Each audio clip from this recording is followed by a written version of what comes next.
Odysseus and his crew sail away from the underworld, carrying a final, dire prophecy from the witch Circe. Ahead of them lies a trial that threatens more than just their physical lives. They are approaching the Sirens, creatures who have mastered a unique form of entrapment. They do not hunt or attack. Instead, they use their voices to weaponize a sailor's own deepest longings against him. Entranced by the song, sailors abandon all reason and steer their ships directly toward the jagged rocks, wrecking themselves entirely. Those who survive the crash simply wade ashore and waste away, listening until they become part of the heaps of bones littering the island. An enemy that turns a leader's own mind into a weapon is far more dangerous than any physical force. Circe offered two distinct paths: steer far from the island to ensure absolute safety, or experience the song under incredibly strict, dangerous conditions. Odysseus is driven by a hunger for experience and insight that is usually denied to ordinary mortals. He chooses the dangerous path, prioritizing his curiosity over the guaranteed safety of a detour. Stepping deliberately into this psychological peril requires a willingness to risk total destruction for the sake of the unknown. As the ship enters the Sirens' territory, Odysseus implements a two-tiered defense designed to survive the moment his own willpower inevitably fails.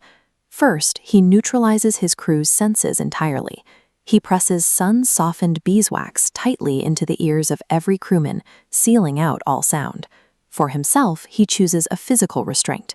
He orders his men to lash him firmly against the ship's tall mast with as much rope as they can spare. He then issues a complete transfer of authority. His men are to ignore every plea or command he gives until they are safely past the island. If he struggles, they are to tighten the ropes further.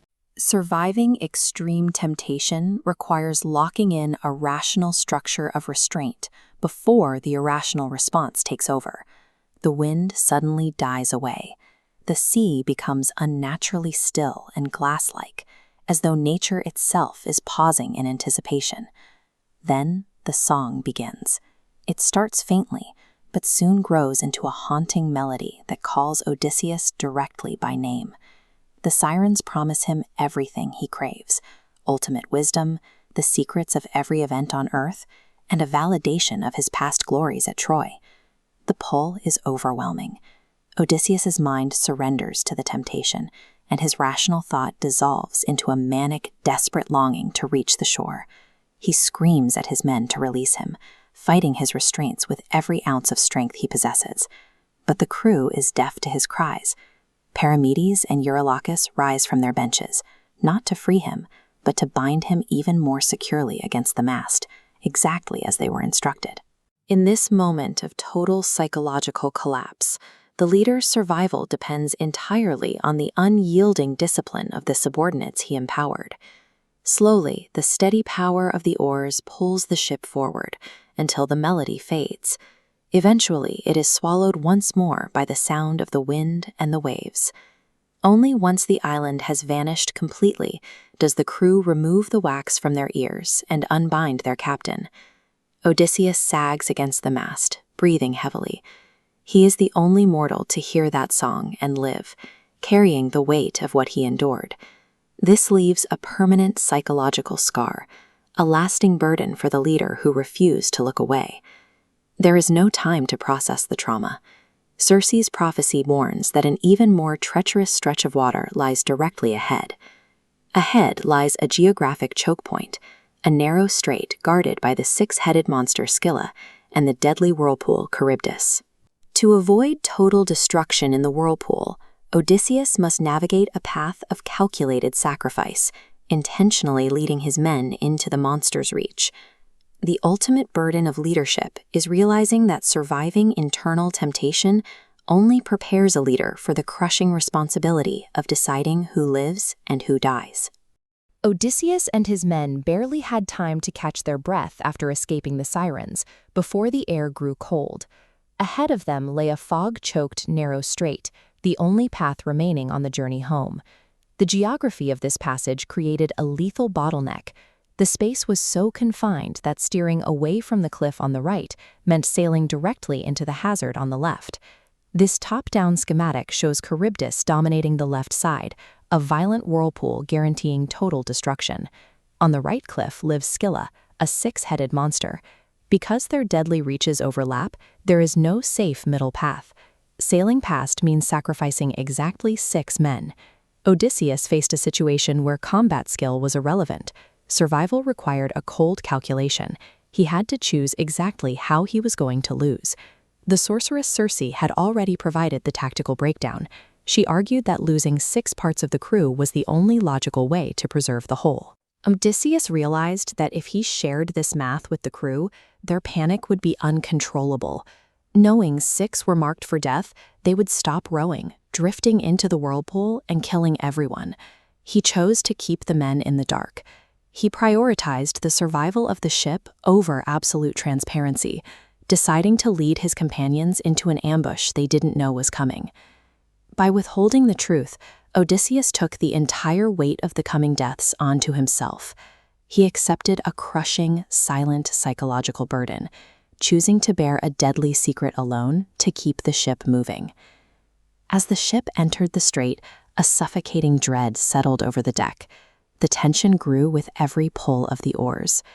Even though he knew the loss was a mathematical certainty, Odysseus armed himself with a spear and shield. He took his place at the bow, preparing to fight a divine force that he knew he couldn't stop. The roar of Charybdis drew every eye on the ship. The crew watched the violently churning water suck the sea down until the dark, sandy floor was visible beneath the waves. Paralyzed by the sight, the oarsmen faltered.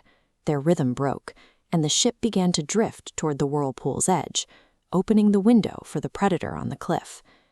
The crew focused on the loudest, most visible threat, creating the exact blind spots Scylla needed to strike.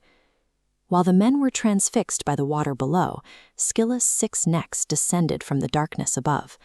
Odysseus's armor and spear offered no protection. The shadows darted downward from the cliff face with a speed that no mortal reflex could counter.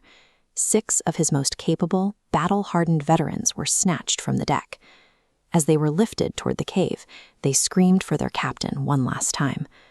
The remaining crew snapped out of their paralysis. 6 lives were paid to the strait, buying the survival of the ship and the rest of the men. As the ship broke out into open water, the roar of the whirlpool faded into an exhausted silence.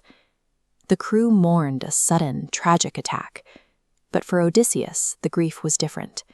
He was mourning a sacrifice he had authorized in silence before they even entered the water. He stood alone at the bow, looking back at the cliffs. He was physically safe, but he was now separated from his men by the secret of his own complicity in their deaths. The price of the ship's survival was a silent betrayal, a burden Odysseus would now carry without the comfort of his crew's understanding. There was no time to process the trauma. Almost immediately, the island of Thrinacia appeared on the horizon. The crew was now facing a new constraint from the prophet Tiresias. They must not touch the sacred cattle of Helios. To harm even one animal would mean total destruction for everyone left. The men were starving and broken by grief, yet they were being asked to maintain absolute discipline in the face of easy temptation. Surviving the first sacrifice only bought them a ticket to the next trial.